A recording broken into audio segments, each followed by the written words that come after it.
Journée importante pour le Centre de services en déficience intellectuelle de la Mauricie. L'organisme devient un institut universitaire en déficience intellectuelle et en troubles envahissants du développement. La reconnaissance qui lui est faite aujourd'hui doit aussi être comprise comme une invitation à relever un défi d'envergure nationale. Comme institut universitaire, le CSDI aura à exercer son leadership dans le but de développer la connaissance et de raffermir les liens entre les milieux de la recherche et ceux de l'intervention. Le programme d'éducation à la vie affective, amoureuse et sexuelle. Voici Carole Boucher, sexologue en déficience intellectuelle et co-auteur du programme. Le programme comprend une planche anatomique et une pochette comprenant le tri de cartes adapté, les 85 images, un DVD, un CD et écart. Et lorsque vous vous procurez ce programme, on vous envoie Carole Boucher pour une formation. C'est un bel outil de partage de compétences.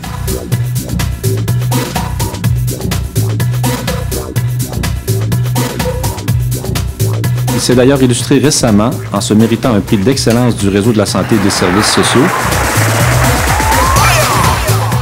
On a décidé, après plusieurs années de réflexion, de créer un programme d'éducation sexuelle adapté aux personnes qui présentent une déficience intellectuelle modérée. On parle de sexualité, mais la sexualité au sens très, très large. Moi, je crois beaucoup au programme parce que d'une part, oui, on parle d'anatomie, de physiologie sexuelle, mais c'est beaucoup plus large que ça. Ça comprend l'identité de la personne, l'estime de soi, ça comprend les émotions, ça comprend l'essentiel de la vie, finalement. S'ils ne s'estiment pas, ils ne peuvent pas s'affirmer. J'aimerais ça que les gens viennent voir comment on fait ça, une formation. Pour que le monde il sache qu'on est capable, pareil comme les autres, de suivre une formation comme ça. Si j'avais un merci à dire, ce serait merci à toutes ces personnes qui vivent avec une déficience intellectuelle, qui nous inspirent à tous les jours et qui nous donnent vraiment tout le matériel pour qu'on puisse les soutenir et les aider.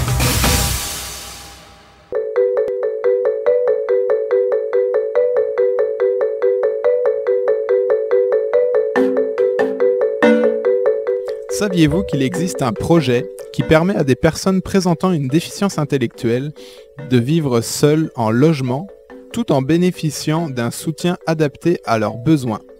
Ce projet pilote qui se déroule présentement sur le territoire Bécancour-Nicolet-Yamaska se nomme Accès Logement.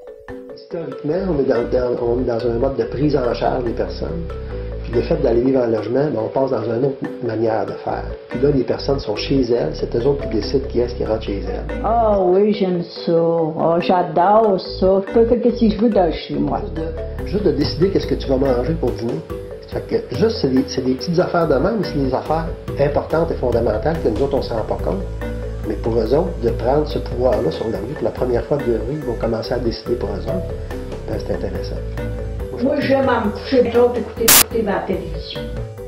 Les partenaires principaux jouent un rôle constant auprès des personnes qui participent au projet.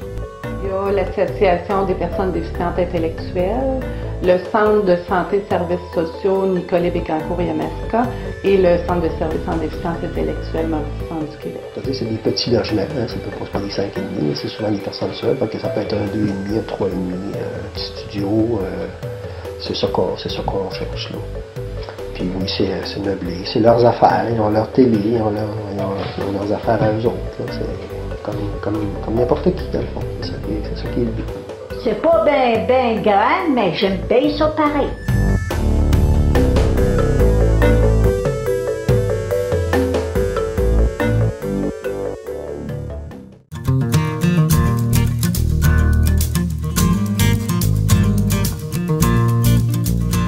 La collaboration entre le projet EIS, du point de vue universitaire et du point de vue du milieu d'intervention, est une collaboration qui est très étroite.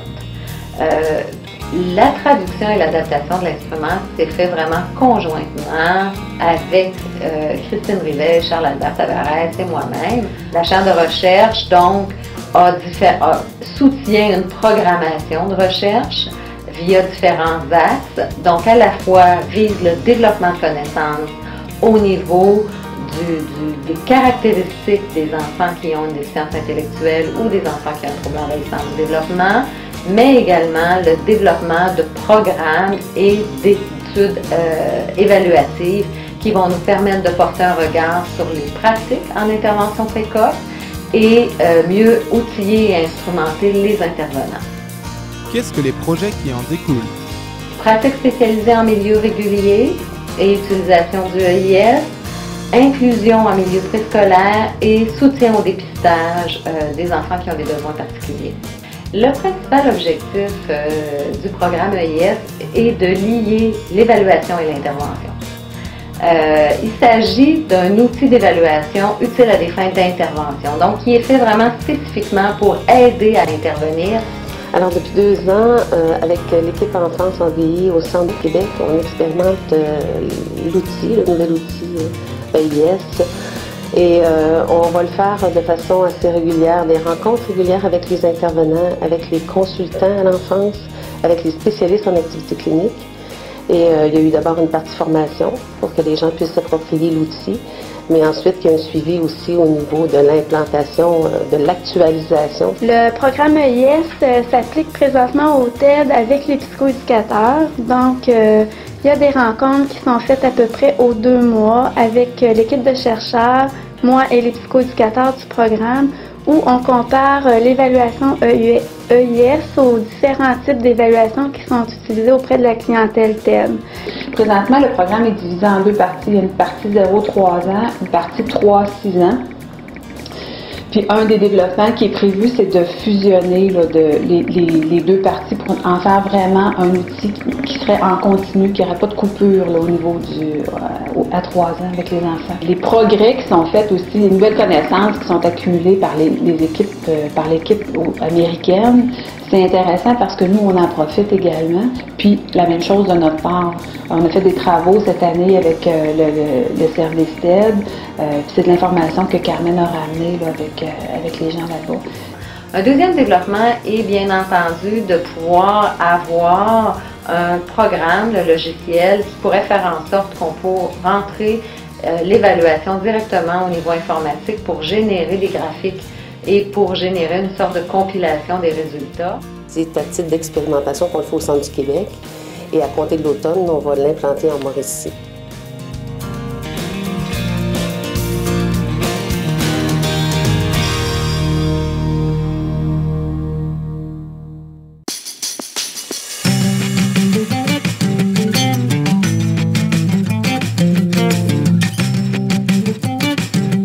Voici Yves Lachapelle, détenteur de la chaire de recherche sur les technologies de soutien à l'autodétermination. Donc je on répond à la question. Mais qu'est-ce que les TSA?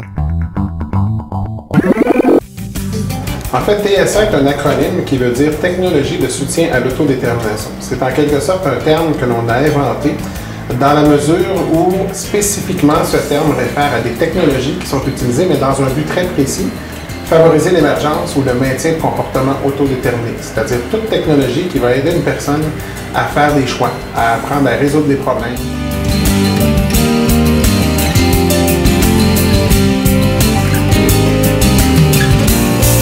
Et cet assistant portatif, à quoi sert-il? L'assistant à la réalisation de tâches est une technologie qui permet à une personne de se rappeler chacune des étapes pour réaliser une tâche. Alors, dans cette perspective-là, la technologie est utilisée à des fins de favoriser l'autodétermination chez cette personne-là. Et cette technologie, elle se voulait un assistant visuel pour réaliser les tâches. Voici Joël Martin. Joël possède l'outil depuis 1 an. Avec son intervenant et son père, ils ont programmé quelques trajets qu'il affectionne afin de lui permettre d'être autonome dans ses déplacements. Nous avons suivi Joël durant l'un de ses trajets qui va de chez lui au Mont-Royal jusqu'au magasin Archambault de la place Berry à Montréal.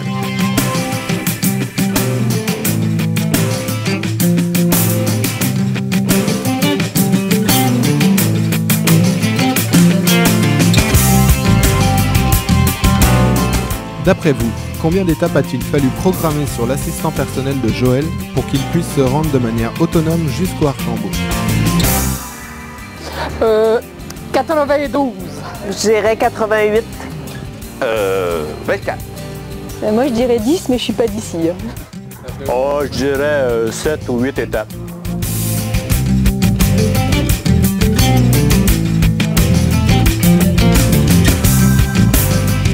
Maintenant que Joël a son DVD, il peut retourner chez lui pour le regarder.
Le projet a émergé du fait qu'on a des jeunes à qui on offre un service intensif en ICI avant l'entrée scolaire. Ça devient un gros défi pour ces jeunes-là d'entrer à l'école dans des groupes, d'avoir des routines qui sont les mêmes à tous les jours puis qui ne vivent pas nécessairement en garderie ou à la maison quand on offre le service. C'est de reproduire aussi fidèlement que possible une classe de maternelle pour permettre aux enfants qui vont rentrer à l'école l'année d'après de se familiariser avec les règles puis la routine d'une maternelle. Puis c'est aussi qui généralise les objectifs qu'on a travaillés en stimulation 20 heures semaine. En fait, le but poursuivi avec le projet, c'est de donner à l'enfant les outils nécessaires puis les habiletés aussi nécessaires pour intégrer une classe de maternelle régulière. Au niveau des objectifs, on en travaille plusieurs qui sont ressortis du guide qui a été créé par Maude Boutet. Donc, on travaille que l'enfant participe à une causerie, donc qu'il apprenne à lever sa main, à attendre son tour de parole, qu'il apprenne aussi à gérer son matériel, son petit sac d'école avec son sac à lunch et tout ça. Donc, il faut qu'il apprenne à gérer ça, il faut qu'il apprenne à prendre son rang. La structure du programme, c'est 14 ateliers à raison de 3h45 par atelier. Où est-ce qu'il y a différentes thématiques qui sont apportées. Il y a la causerie, l'arrivée avec des jeux libres, de la causerie. Il y a des ateliers. Il y a la collation, les ateliers choisis par les enfants. Il y a la thématique aussi. Nos thématiques l'an passé tournaient beaucoup au niveau des habiletés qu'on avait à travailler auprès de l'enfant, comme le partage, entre autres. Sauf que cette année, on a fait un constat que ça pourrait être intéressant d'avoir des thématiques plus vastes, comme au niveau de Pâques, pour créer des bricolage au niveau de cette thématique-là. Puis, travailler les habiletés au travers les thématiques, à travers les activités proposées par l'enseignante. Donc, un point fort cette année qu'on n'avait pas l'an passé, c'est qu'on a eu une entente de collaboration avec un CPE qui est à proximité de nos locaux pour les ateliers. Donc, c'est intéressant de pouvoir aller chercher les enfants dans un CPE. On intègre des enfants d'un CPE afin de permettre à nos enfants à terme d'avoir des échanges sociaux, puis aussi de se familiariser avec les habiletés sociales.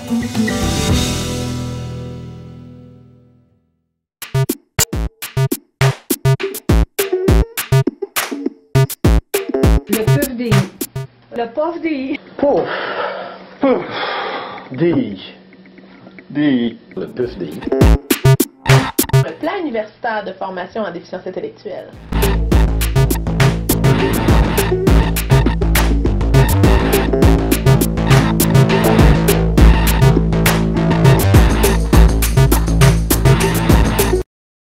Développer un programme avec le milieu universitaire pour aller chercher les connaissances les plus adaptes dans le domaine.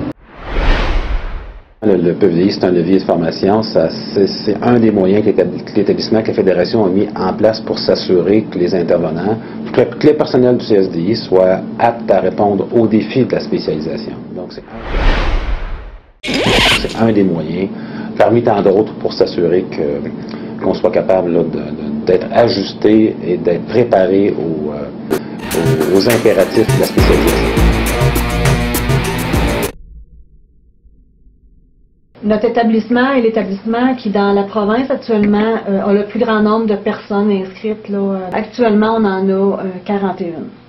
Le PUF, au départ, il est parti un peu sur un chapeau de roue. On avait comme à organiser rapidement ce programme-là, l'inscription, la participation des gens, pour permettre justement aux gens de pouvoir être inscrits à cette première cohorte-là de septembre. Maintenant, on espère qu'on va pouvoir rouler dans les prochains mois, en tout cas pour les prochaines années, sur les 4 roues. Un des grands avantages d'avoir la formule en ligne pour le PUF-DI, en fait, c'est la flexibilité, évidemment. Ça nous permet de faire le cours quand on veut, en fait, le matin, le soir, la nuit. On peut même travailler chez soi en pyjama pour faire le cours.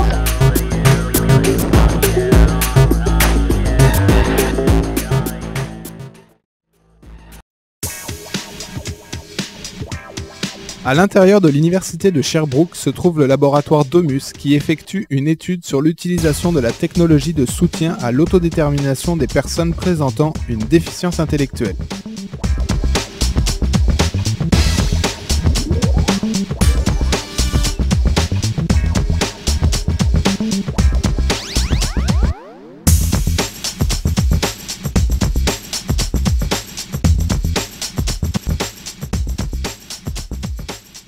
Bien, la domotique, en fait, c'est des technologies qui sont insérées à l'intérieur d'une maison dans le but de l'automatiser. Ça va aider, par exemple, la personne à faire ses tâches quotidiennes, ça va l'assister en utilisant des signaux lumineux, des messages vocaux, des vidéos, des images. D'ici la prochaine année, on va travailler à l'implantation et on pourrait penser qu'en 2010, on débuterait les premières recherches sur la domotique ici à Trois-Rivières avec les personnes qui présentent une déficience intellectuelle ou un trouble envahissant du développement. Je suis professeur à l'Université du Québec à Trois-Rivières au département de psychoéducation et je suis également le titulaire de la chaire de recherche sur les technologies de soutien à l'autodétermination. L'appartement, tout comme la chaire, a pour mandat de s'assurer que tout projet ou toute technologie que l'on va expérimenter sera une technologie dans une perspective ou dans un cadre conceptuel d'autodétermination. C'est-à-dire qu'il existe tout plein d'exemples de technologies d'information et de la communication, mais utiliser une technologie, ne serait-ce que pour en voir les effets, mais sans au préalable réfléchir à est-ce que cette technologie va permettre à la personne d'apprendre à faire des choix, à résoudre des problèmes, à prendre des décisions ou certains autres éléments, mieux se connaître, qui font partie du cadre conceptuel de l'autodétermination. Ce seraient des technologies que l'on n'expérimenterait pas dans le cadre de cette chaire. Notre objectif, c'est d'implanter l'appartement à l'UQTR dans des buts de recherche, donc de vraiment examiner le type de technologie qu'on peut mettre en place, mais aussi des interactions entre la personne et les technologies. Mais notre but le plus cher, c'est aussi d'avoir ce type d'appartement-là à l'intérieur de la communauté.